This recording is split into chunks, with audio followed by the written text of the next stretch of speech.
दोस्तों, आज के इस वीडियो में हम क्लास 10th का जो संस्कृत है उसका चैप्टर नंबर 4 का महत्वपूर्ण ऑब्जेक्टिव प्रश्न करेंगे।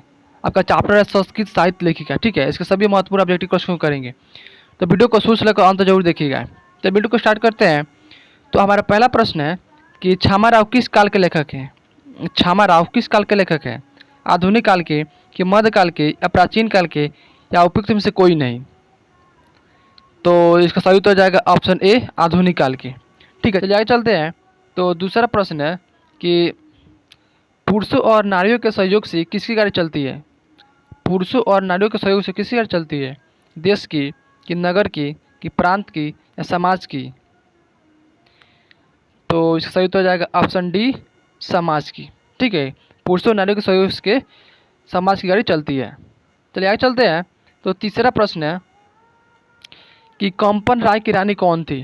कंपन राय की रानी कौन थी? पुष्पा दीक्षित, कि तिरुलांबा, कि गंगा देवी, या पंडित क्षमा राव? तो इसका सही उत्तर हो जाएगा ऑप्शन सी, गंगा देवी थी। ठीक है, कंपन राय की रानी कौन थी? गंगा देवी। ठीक है, चलिए आगे चलते हैं। तो चौथा प्रश्न है, लेकिन इससे पहले ये बता देते हैं, अगर आपको इसका फ्री पीडीएफ चाहिए,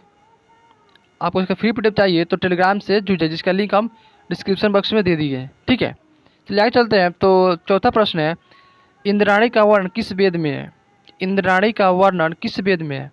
अथर्ववेद में, कि ऋग्वेद में, कि सामवेद में, इनमें से कोई नहीं है? तो इसका सही उत्तर हो जाएगा ऑप्शन सी, सामवेद में। ठीक है, ऑप्शन सी इसका सही उत्तर हो जाएगा कि इंद्राणी का वर्णन सामवेद में दिया गया है।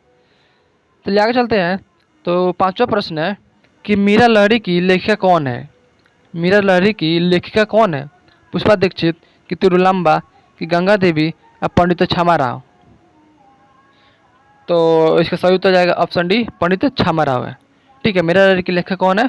पंडित क्षमा राव है। चलिए आगे चलते हैं। तो छठा प्रश्न है कि संस्कृत साहित्य लेखिका पाठ में किसके महत्व का वर्णन किया गया है? संस्कृत साहित्य लेखिका पाठ में किसके महत्व का वर्णन किया गया है? पुरुष के, कि दुर्जन के, कि सज्जन के, या औरत के?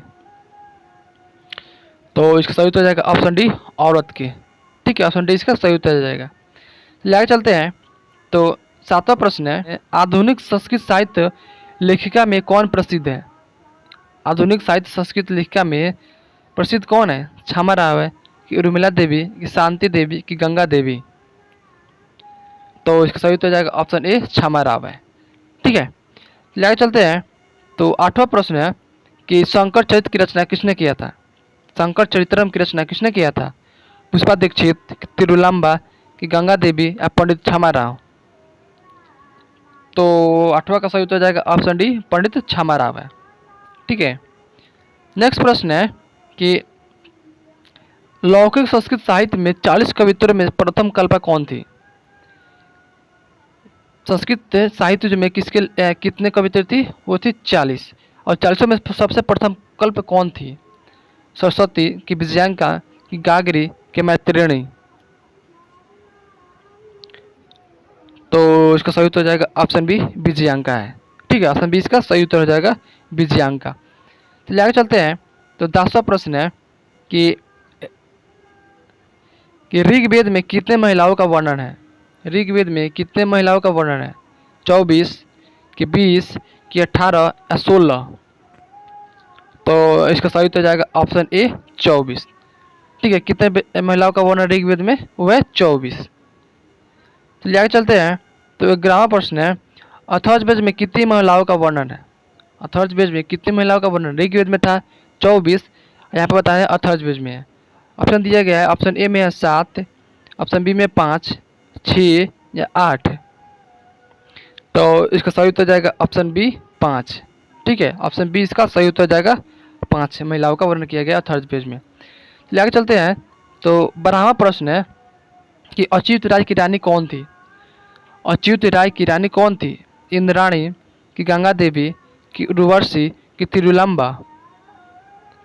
तो 12वां का सही उत्तर जाएगा ऑप्शन डी, तिरुलांबा। ठीक है, अच्युत राय की रानी कौन थी? वो थी तिरुलांबा। चलिए आगे चलते हैं। तो 13वां प्रश्न है कि किस युग में मंत्रों की दर्शिका के लिए केवल ऋषि नहीं बल्कि ऋषिका भी थी? यानी कि किस युग में मंत्रों के उच्चारण या उसकी दर्शिका के लिए केवल इसी नहीं बल्कि ऋषिका भी थी। सामंत युग में कि कलि युग में कि वैदिक युग में या सतयुग में। तो 13वां का सही उत्तर हो जाएगा ऑप्शन सी वैदिक युग में। ठीक है, ऑप्शन सी इसका सही उत्तर हो जाएगा वैदिक युग। चलिए आगे चलते हैं। तो 14वां प्रश्न है, याज्ञवल्क्य ने अपनी पत्नी को किसका शिक्षा दी थी?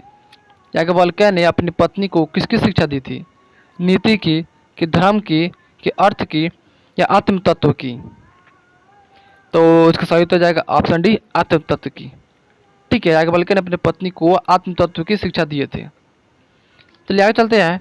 तो 15वां प्रश्न है कि मधुरा विजय महाकाव्य की रचना किसने किया था?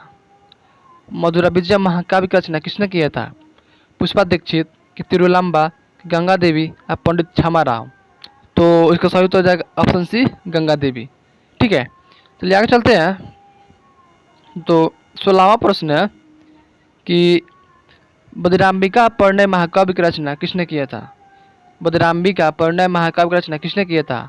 पुष्पा दीक्षित कि तिरुलांबा कि गंगा देवी या पंडित छमा राव? तो 16वां का सही उत्तर हो जाएगा ऑप्शन बी तिरुलांबा।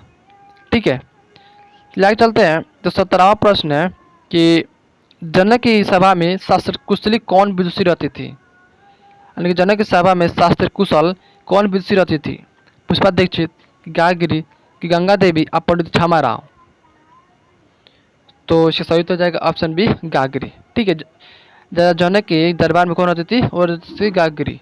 दोस्तों, वीडियो आपको कैसा लगा हमें कमेंट करके बताएं। तब तक मिलते हैं नेक्स्ट वीडियो में, तब तक के लिए जय हिंद।